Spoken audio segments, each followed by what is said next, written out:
वो जो आपको दुखी बनाता है केवल वही पाप है। वो जो आपको खुद से दूर ले जाता है केवल उसी से बचने की जरूरत है। क्या आपको दुखी करता है?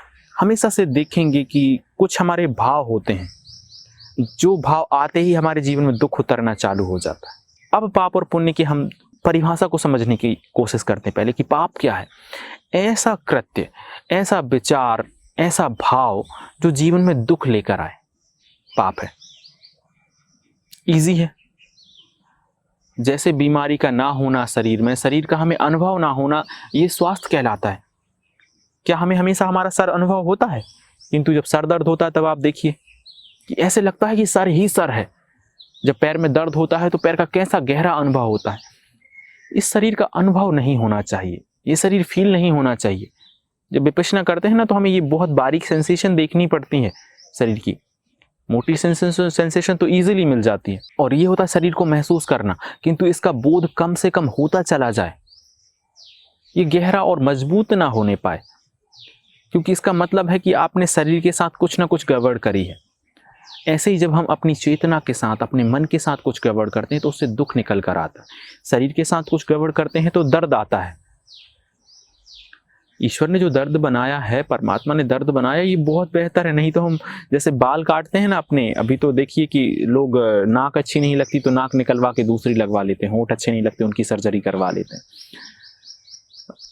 अब ये पेनफुल है, उसके बाद भी यदि पेनफुल नहीं होता तो लोग तो घर पे बैठकर जैसे नाखून और बाल काटते हैं ना, अपनी नाक और कान काट लेते कि अच्छा नहीं लग रहा।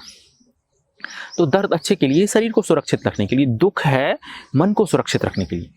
जब दुख आए तो समझ लेना कि आपने जो कुछ भी करा है वो पाप है। हमेशा याद रखिए, जब भी हम किसी से घृणा करते हैं, हम आनंदित हुए, हम यदि आनंदित हैं तो हम घृणा नहीं कर सकते, और यदि हम घृणा कर रहे तो हम आनंदित नहीं हो सकते। बिना दुखी हुए बगैर आप किसी से घृणा नहीं कर सकते, आप किसी को अपशब्द नहीं बोल सकते, आप हिंसा नहीं कर सकते जब तक आप दुखी नहीं हैं, जब तक आपका चित्त रुग्ण नहीं है।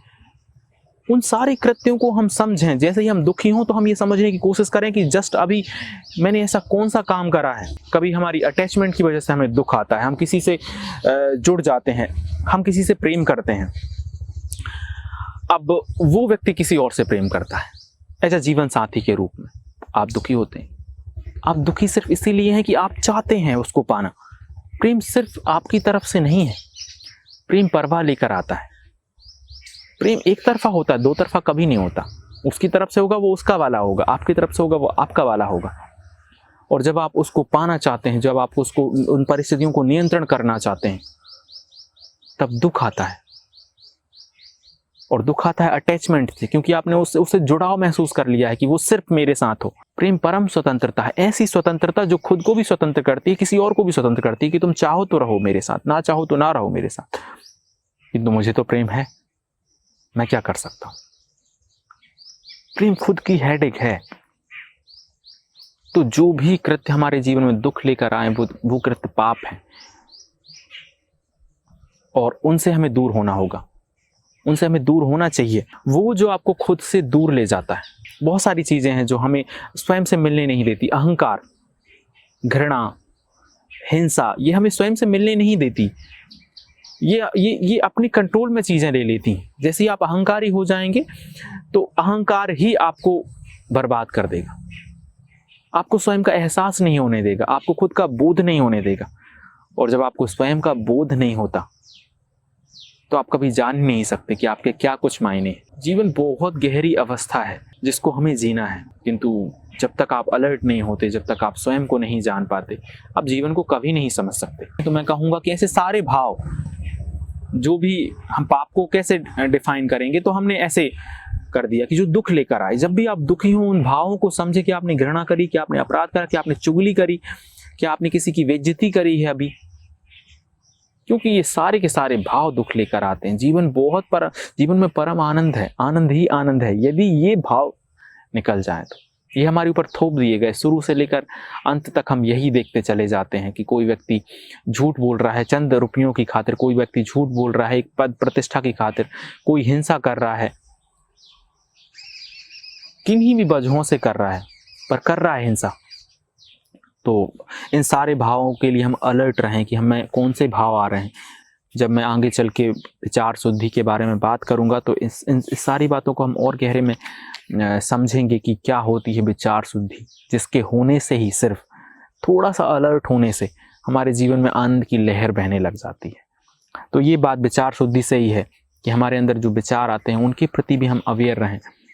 जैसे ही हम किसी की चुगली कर रहे हों और हमें याद आ जाए तो हम चुप हो जाएं और छोटा सा संकल्प लें कि आज से 3 दिन 1 हफ्ते तक मैं चुगली नहीं करूंगा, किसी के बारे में बुरा नहीं बोलूंगा। और आप देखेंगे कि फिर खुशियां खुद ब खुद, यदि आप खुद को खाली कर देते हैं तो परमात्मा आप में उतरने के लिए हमेशा तैयार रहता है,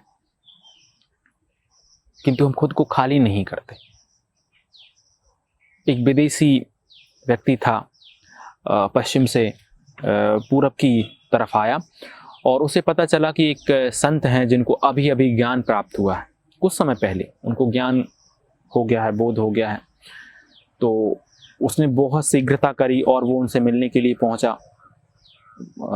एक चोटी पर रहते थे पहाड़ की, वहाँ पर उन्होंने अपना एक आश्रम बना रखा था, छोटा सा कुटिया, और अकेले वो वहाँ रहते और बहुत आनंद में।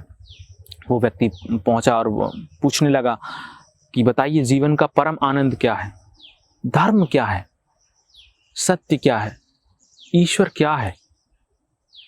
और उसने अपने प्रश्नों की लड़ी लगा दी। वो जो संत था, वो जो फकीर था, बोला कि रुक जाओ, तुम हार गए होगे, थक गए होगे इतना ऊपर चढ़ाई करके, पहले बैठ लेते हैं, कुछ समय बात कर लेते हैं, चाय पी लो, पहले सवालों के जवाब दे दूंगा मैं, और ये कोई बड़ी बात नहीं है, पहले हम बैठकर चाय पी लेते हैं, कुछ बातें कर लेते हैं, और फिर बातें ही बातों में तुम सारे प्रश्न पूछते जाना, मैं जवाब दे दूंगा। वो जो व्यक्ति आया हुआ था वो समझा कि पक्का ये व्यक्ति पागल है, क्योंकि इसने कोई सवाल का जवाब नहीं दिया। बोल रहा है चाय पी लो, चाय पीने से होता क्या, यदि चाय पीने से कुछ मिलता तो हम तो प्रतिदिन चाय पीते हैं, आज तक हमें कोई ज्ञान नहीं हुआ। और ये कह रहा है कि चाय पीते पीते सारे प्रश्नों के जवाब मिल जाएंगे।